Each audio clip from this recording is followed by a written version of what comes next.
अस्सलाम वालेकुम दोस्तों। पाक फ़ौज का वो कमांडो जिसे इस सदी का बेहतरीन कमांडो कहा जाता है, ब्रिगेडियर तारिक महमूद शहीद। दोस्तों, इस बहादुर सिपाही ने गज़ब की निगाह पाई थी, जिसकी जनब देखता क्या मजाल जो मद मुकाबिल ज़्यादा देर इसकी आंखों में आंखें डालकर देख पाता। सूफिया कराम के शहर मुल्तान में 8 अक्टूबर 1938 को पैदा होने वाला ये सिपाही दास्तान शुजाअत का एक अमर किरदार था। वो पैदाइशी फ़ौजी था। लाहौर के गवर्नमेंट कॉलेज से तालीम हासिल करने के बाद वो पेशावर में कानून की तालीम हासिल करने के लिए चला गया, मगर कोई ना कोई ऐसी चीज़ थी जो इसके अंदर हलचल पैदा करती रहती थी। वो समझ नहीं पाता था कि आखिर ये क्या है। रातों को सोते हुए उठकर बैठ जाता था। उसे यूँ लगता था कि कोई उसे आवाज़ दे रहा है, कोई उसे बुला रहा है। आखिर एक सुबह वो उठा, कानून की तालीम को हैदराबाद कहा और फ़ौज में अप्लाई कर दिया। वो जान गया था कि धरती माँ की पुकार पर लब्बैक कहने का वक्त आ चुका है। 1963 में पाकिस्तान मिलिट्री एकेडमी से एक बेहतरीन अफसर बनकर पास आउट हुआ। नाम तो उसका तारिक महमूद था, मगर दुनिया team tiger, man of steel यानी मर्द आहिन के नाम से याद करती है। फौज ने उसे कमांडो तरबियत दी और तरबियत मुकम्मल करके वो SSG कमांडोज में शामिल हुआ। 1965 में उसे अमेरिका में होने वाली एक एडवांस स्पेशल कोर्स के लिए मुंतखब किया गया, मगर उस वक्त 1965 की पाक भारत जंग शुरू हो गई। टीम टाइगर अपने कमांडर के सामने पेश हुआ और इतराम के साथ अमेरिका जाने से इनकार कर दिया। उसने कमांडर से कहा वो वादा निभाने का वक्त आ गया है जो ये हक की वर्दी पहनने से पहले उसने अपने वतन से किया था। कमांडर अपनी कुर्सी से उठा, टाइगर की तरफ देखकर मुस्कुराया और उसके कंधे पे थपकी देकर विक्ट्री का निशान बनाया। टाइगर के चेहरे पर मुस्कुराहट फैल गई।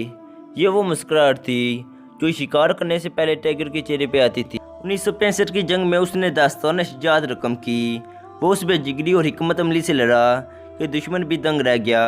1965 की जंग में बेमिसाल बहादुरी पर सितारा जुर्रत से नवाजा गया। ये 1970 का साल था जब उसे मेजर की रैंक पर तरक्की दी गई।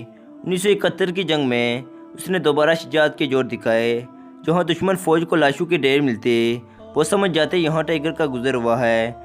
टाइगर दुश्मन की इंटेलिजेंस की नज़र में आ चुका था, मगर किसी की मजाल न थी कि टाइगर के नज़दीक आने की हिम्मत करता। टाइगर को 1982 में SSG कमांडोज का कमांडर तैनात किया गया। यही वो वक्त था कि जब पाकिस्तान और भारत के माबेन सियाचिन का तनाज़ा जोर पकड़ चुका था।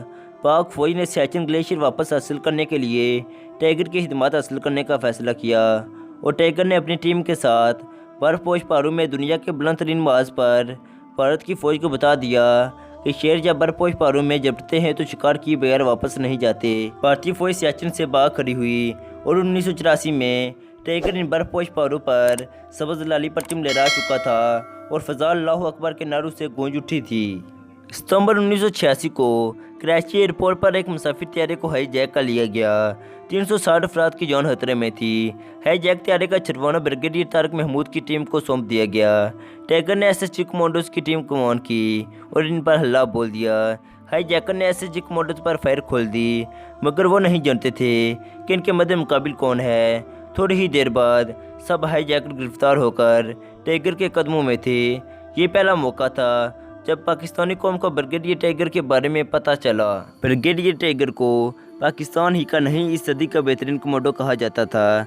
भारत के खुफिया अदारे इस हद तक खौफजदा थे कि भारतीय वज़ीर आज़म राजीव गांधी को हर हफ्ते ब्रिगेडियर टाइगर के बारे में रिपोर्ट दी जाती थी और भारत टाइगर के लगाए गए जख्मों का बदला लेने की तलाश में था। इस मामले पर पाकिस्तान की खुफिया एजेंसी ISI भी बेखबर न थी। उन्होंने रिपोर्ट दी कि भारत ब्रिगेडियर टाइगर को कत्ल करने के दर पे है, जिसके बाद टाइगर की सिक्योरिटी सख्त कर दी गई।